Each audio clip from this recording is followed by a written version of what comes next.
ഇനി ബിഗ് ബോസിൽ നിങ്ങൾക്കൊരു ചാൻസ് ലഭിച്ചാൽ നിങ്ങൾ മാറ്റുന്ന നല്ല സ്വഭാവവും നിങ്ങൾ മാറ്റാത്ത സ്വഭാവവും എന്താണെന്ന് വ്യക്തമായി പറയുക. ഇതാണ് മോർണിംഗ് ടാസ്ക്. നിവിൻ വന്ന ആദ്യം തന്നെ പറഞ്ഞു നല്ല രസമുണ്ട്, ഇവിടെ കുറച്ച് ആൾക്കാരെ ഉള്ളൂ, അതുകൊണ്ട് നല്ല രസമുണ്ട് കാണാനാണ്. എന്നിട്ട് പറയാൻ തുടങ്ങി, ബേസിക്കലി ഞാനൊരു ബിഗ് ബോസ് മെറ്റീരിയലാണ്.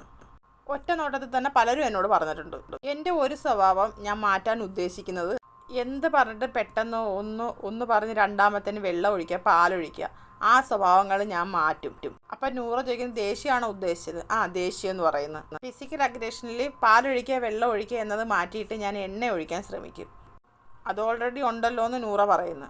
ഓൾറെഡി ഉണ്ട്, അത് കുറച്ചുകൂടി കൂട്ടുമെന്ന് നിവിൻ പറയുന്നു. തിളച്ച എണ്ണ ഒഴിക്കുമെന്ന് ഷാനവാസ്, തിളച്ചത് ഒഴിക്കത്തില്ല, അല്ലാതെ എണ്ണ ഒഴിക്കുമെന്ന് നിവിൻ. ഫിസിക്കൽ ഒന്ന് പറഞ്ഞ് രണ്ടാമത്തിന് ഞാൻ വെള്ളം ഒഴിക്കുക, പാലൊഴിക്കുക, അതെനിക്ക് മോശമാണെന്ന് തോന്നി, ആ സ്വഭാവം എന്തായാലും ഞാൻ മാറ്റും.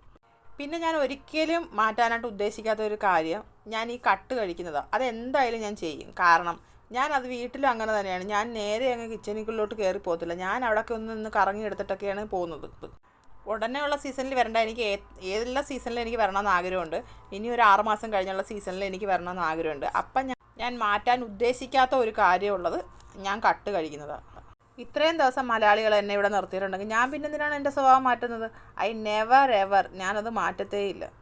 ഇനിയിപ്പോൾ എന്നെ ഗസ്റ്റായിട്ട് വിളിച്ചാൽ ആ ഗസ്റ്റിൻ്റെ 1 or 2 ദിവസവും ഞാനത് ചെയ്യും. ഫുഡ് മോഷണം വേറൊന്നും മോഷ്ടിക്കത്തില്ല കേട്ടോ. അതെൻ്റെ ഒരു നേച്ചറാണ്, അതെനിക്ക് മാറ്റാൻ പറ്റില്ല. എൻ്റെ സ്വഭാവത്തിൽ നിന്ന് ഒരു തരി പോലും ഞാൻ ആ സ്വഭാവം മാറ്റാൻ പോകുന്നില്ല. കാരണം അതില്ലെങ്കിൽ, ആ ഒരു സ്വഭാവം ഇല്ലെങ്കിൽ, ആ ഒരു പേഴ്സണാലിറ്റി ഇല്ലെങ്കിൽ ഞാനില്ല. അതുകൊണ്ട് ഒരു കാരണവശാലും ഞാനത് മാറ്റാൻ പോകുന്നില്ല എന്ന് പറയുന്നു. അപ്പോൾ അടുത്തൊരു ലൈവ് അപ്ഡേറ്റുമായിട്ട് ഞാൻ വീണ്ടും വരാം. എല്ലാവരും എൻ്റെ ചാനലൊന്ന് സബ്സ്ക്രൈബ് ചെയ്യണേ, സപ്പോർട്ട് ചെയ്യണേ.